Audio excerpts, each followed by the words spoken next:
রহমতুল্লাহি ওয়া বারাকাতুহু। প্রিয় দর্শক, ইদানিং দুই এক দিনের মাঝে খুবই একটা বিশেষ একটা কথা নিয়ে খুবই আলোচনা সমালোচনা হচ্ছে সোশ্যাল মিডিয়াতে।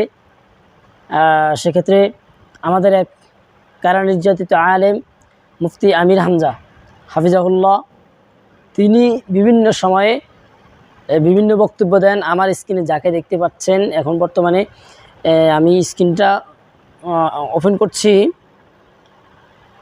প্রিয় দর্শক, আপনারা যদি দেখেন, এখানে মুফতি আমির হামজা সাহেব একটি বক্তব্য দিয়েছেন যে নবী শব্দের ব্যাখ্যা করতে গিয়ে তিনি নবী আলাইহিস সালাতু ওয়াস সালামকে তিনি সাংবাদিকের সাথে তুলনা করেছেন।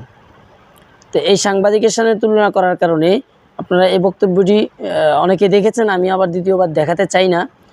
তো আলহামদুলিল্লাহ, তিনি আবার এই সাংবাদিক বলেছেন বলার কারণে যে উনি যে নিজের ভুল বুঝতে পেরেছেন, উলামা একরাম প্রতিবাদ করছে বুঝতে পেরেছেন, পরে তিনি এটার ক্ষমা চেয়েছেন।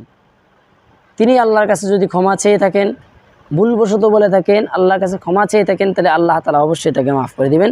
এই জন্যে আমি এই ভিডিওটি আপনারা দেখেন, আমির হামজা সাহেব আবার সেই ভুল বক্তব্যের জবাব দিয়েছেন এবং সকলের কাছে ক্ষমা চেয়েছেন। আপনারা ভিডিওটা দেখুন।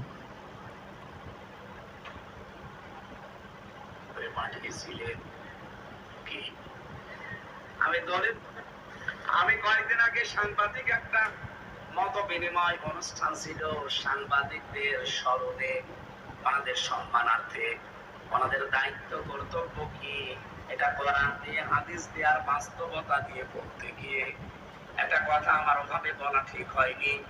বলেছিলাম যে সংবাদ এটা নবী থেকে আসা, কারণ নবী মানে সংবাদ বাহক, যারা সত্যের সংবাদ বহন করে দিয়ে বেড়ায় তাদেরকে আল্লাহ রাব্বুল আলামিন এই পৃথিবীতে নবী করে পাঠিয়েছিলেন।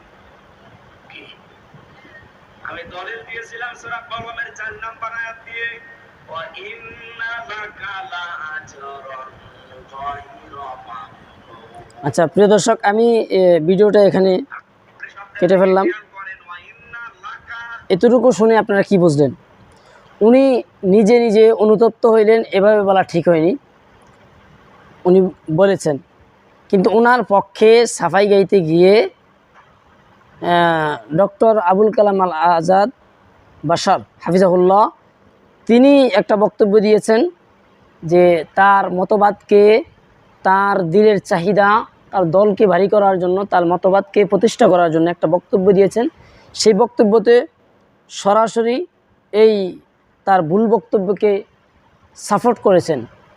আমি এটা বলতে চাই যে আমির হামজা সাহেব বক্তব্য দিয়েছেন, এখন তিনি যে ভুল বুঝছেন, তিনি ক্ষমা চেয়েছেন, আল্লাহর দরওয়াজায় তিনি ক্ষমা পেয়ে যাবেন, নবী আলাইহিস সালামের কাছে তিনি ক্ষমা পেয়ে যাবেন। কিন্তু আবুল কালাম আজাদ আল বাশার সাহেব, তিনি যে তার পক্ষে সাফাই গিয়েছেন, তার কি অবস্থা হবে, তার কি হালত হবে, এই জন্য তিনি এটাকে অপব্যাখ্যা করার চেষ্টা করেছেন। স্ক্রিনে যাকে দেখতে পাচ্ছেন ওনার নাম ডক্টর আবুল কালাম আল বাশার। অতএব এই ভুল বক্তব্যকে শরিক করার জন্য তিনি এমন বক্তব্য দিয়েছেন